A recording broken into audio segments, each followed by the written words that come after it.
सास की दुकान। लक्ष्मी जी की 2 बहुएं थी, सुमन और राधिका, और 2 बेटे, अजय और सुशील। लेकिन लक्ष्मी जी के बहू बेटे उनको अपने साथ रखने को तैयार नहीं थे। बहुओं के तेज स्वभाव के चलते लक्ष्मी जी को अपना ही घर छोड़कर एक किराए की कोठरी में रहना पड़ रहा था। कुछ दिनों से उनके बेटों ने उन्हें पैसे देना भी बंद कर दिया था। ऐसी स्थिति में लक्ष्मी जी ने अपनी जमा पूंजी से एक छोटी सी दुकान खोली। एक दिन शाम के वक्त, अजय सुनते हो, तुम्हारी माँ ने दुकान खोली है। दुकान अब इस उम्र में दुकान पर बैठेगी वो। अब क्या किया जा सकता है, माँ की तो बुद्धि सठिया गई है। मोहल्ले में मजाक बनाएंगे सब हमारा। अरे जेठ जी, इसमें परेशानी क्या है अगर सासू माँ ने दुकान खोली है? हाँ, राधिका ठीक तो कह रही है। अपनी दुकान पर बैठी रहेगी, कम से कम हमें परेशान तो नहीं करेंगी। हाँ, वैसे बात तो ठीक है। खुद के 2 पैसे कमाएंगी तो कभी कभार हमें जो खर्चा देना पड़ता है ना, वो भी देने से बच जाएंगे हम लोग। फिर किस बात की परेशानी, खोलने दो माँ को दुकान, हमें क्या। वैसे भी अपनी कोठरी में चुपचाप रह रही है ना, चाहे दुकान खोले या मॉल बनाए, हमें उससे क्या लेना देना। अगले दिन सुमन अपनी सास की दुकान पर पहुंचती है।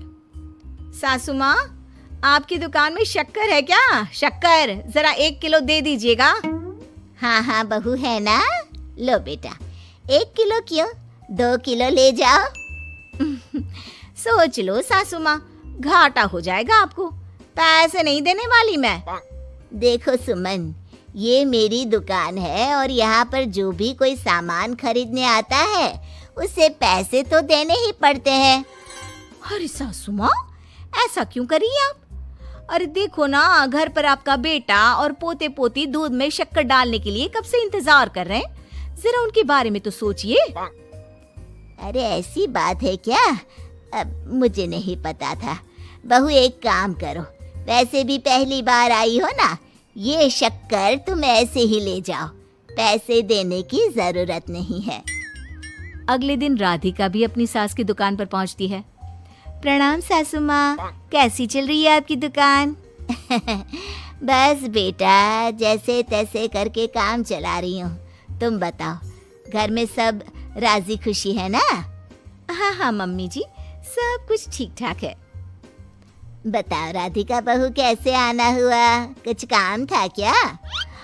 वो ना मम्मी जी, मुझे जरा 5 किलो आटा चाहिए था।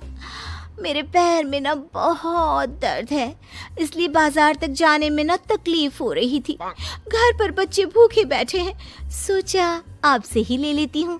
हाँ, क्यों नहीं बेटा, ये लो 5 किलो आटा ले जाओ। हाँ, लेकिन मम्मी जी, आपने जिठानी जी को शक्कर फ्री में दी थी, तो मुझसे भी पैसे तो नहीं लेंगी ना?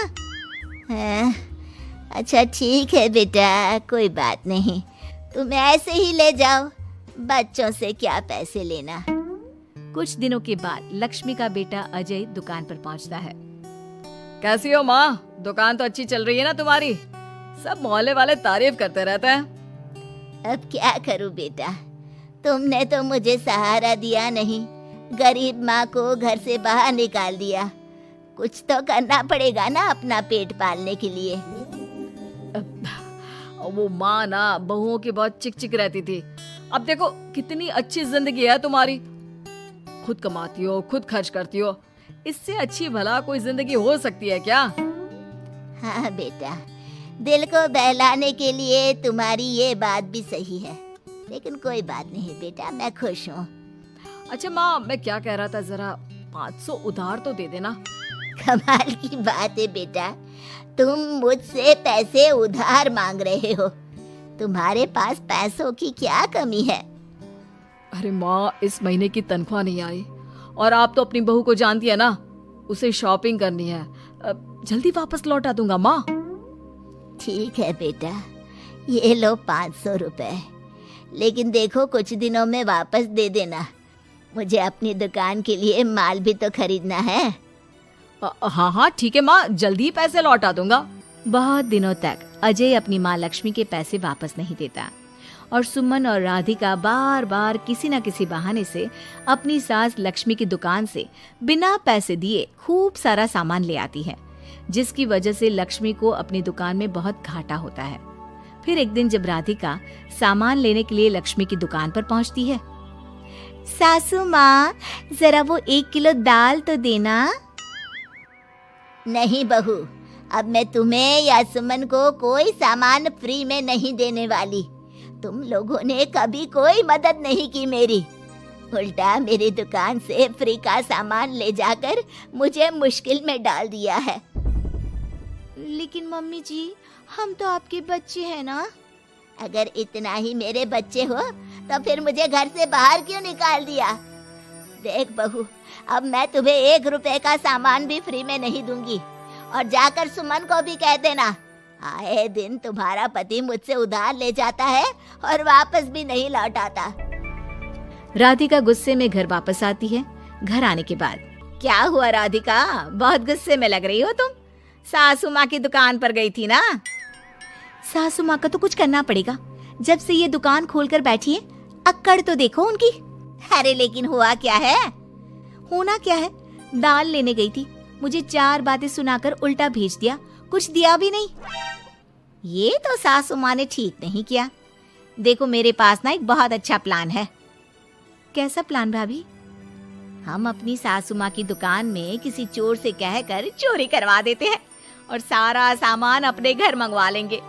उसके बाद हमारे पास फ्री में सामान भी आ जाएगा और सासू माँ की अकल भी ठिकाने आ जाएगी। ठीक है भाभी, मैं आपका पूरा साथ दूंगी। अब जल्दी से ये काम करवा दीजिए। और 2 दिनों के बाद सुमन और राधिका एक चोर से मिलकर लक्ष्मी की दुकान में चोरी करवा देते हैं। हे भगवान, ये क्या हो गया? इस उम्र में जैसे तैसे अपना गुजारा कर रही थी, लेकिन चोर मेरा सारा सामान लेकर चले गए। अबे क्या होगा? तभी वहां पर राधिका और सुमन पहुंच जाती है। क्या हुआ सासू माँ, बहुत दुखी लग रही हैं आप। अरे क्या बताऊं, मेरी दुकान का सारा माल चोरी हो गया। अब अगर आप अपने ही बहू बेटे को सामान नहीं देंगी तो ऐसा तो होगा ना सासू माँ। अब राधिका की बात सुनकर लक्ष्मी को यकीन हो जाता है कि इस चोरी के पीछे कहीं न कहीं उसकी दोनों बहुओं का ही हाथ है। लक्ष्मी एक प्लान बनाती है। पैसे उधार लेकर अपनी दुकान में फिर से खूब सारा सामान ले आती है। अरे भाभी, देखा आपने, सासू माँ की दुकान तो फिर से सामान से भर गई है। हाँ, वही तो मैं तो सोच रही थी कि एक बार में उनकी अकल ठिकाने आ जाएगी, पर लगता है फिर से कुछ करना पड़ेगा। लेकिन अब हम क्या कर सकते हैं? अरे वही जो हमने पहले किया था। इसका मतलब फिर से चोरी करवाएंगे? हाँ, उसके बिना हमारा काम कैसे चलेगा? और इस बार चोरी करने हम दोनों चलेंगे, कुछ नहीं छोड़ेंगे उनकी दुकान में। सुमन और राधिका दोनों मिलकर लक्ष्मी की दुकान में चोरी कर लेती हैं और सारा सामान चुपचाप अपने घर के स्टोर में लाकर रख देते हैं। लेकिन सुबह होते ही लक्ष्मी पुलिस लेकर सुमन और राधिका के घर पहुंच जाती है। इंस्पेक्टर साहब, मेरी इन दोनों बहुओं ने ही घर में चोरी की है। अरे ना ना इंस्पेक्टर साहब, ये हम पर झूठा इल्जाम लगा रही हैं। अरे हम क्यों इनकी दुकान में चोरी करने लगे? माँ, आपको शर्म नहीं आती अपनी बहू पर झूठा इल्जाम लगाते हुए? हाँ माँ, हम आपके बेटे हैं और ये आपकी बहुएं हैं, आप ऐसा कैसे कर सकती हैं? लक्ष्मी जी, क्या आपके पास कोई सबूत है? अरे इंस्पेक्टर साहब, आप इनकी बातों में मत आइए। ये हमारी माँ है और इनकी दिमागी हालत ठीक नहीं है, इसीलिए तो हमसे अलग रहती हैं। इंस्पेक्टर साहब, मेरी दिमागी हालत बिल्कुल ठीक है और मेरे पास इन दोनों के खिलाफ बहुत बड़ा सबूत है। बताइए, क्या सबूत है आपके पास? आप जरा मेरी दोनों बहुओं के हाथ पानी से धुलवा दो, फिर सब कुछ साफ साफ पता चल जाएगा। अरे हाथ पानी से धोने से क्या होगा माँ? आप दोनों मेरे सामने अपने हाथों पर पानी डालिए। जैसे ही राधिका और सुमन अपने हाथ पानी में डालती हैं, उनके हाथों का रंग लाल हो जाता है और ये देखकर सब लोग हैरान रह जाते हैं। अरे ये क्या, तुम्हारे हाथों का रंग अचानक से लाल कैसे हो गया? क्योंकि मैंने अपनी दुकान के सारे सामान पर एक तरह का केमिकल लगा कर रखा था। मुझे पता था जो भी चोरी करने आएगा वो सामान को अपने हाथों से उठाएगा और उसके हाथों पर रंग लग जाएगा। अरे माँ, आप तो बहुत चालाक निकली। इसे चालाक नहीं बेटा, बुद्धिमान कहते हैं। और जिसके तुम्हारे जैसे बहू बेटे हो उसे थोड़ा बहुत तो अपनी अकल से काम लेना ही पड़ता है ना। शर्म नहीं आती आप लोगों को अपनी ही माँ को परेशान करते हुए? हमें माफ कर दीजिए सासू माँ, हम आइंदा ऐसी गलती कभी नहीं करेंगे। और हाँ, आपको अपने साथ रखेंगे, आपकी सेवा करेंगे और पूरी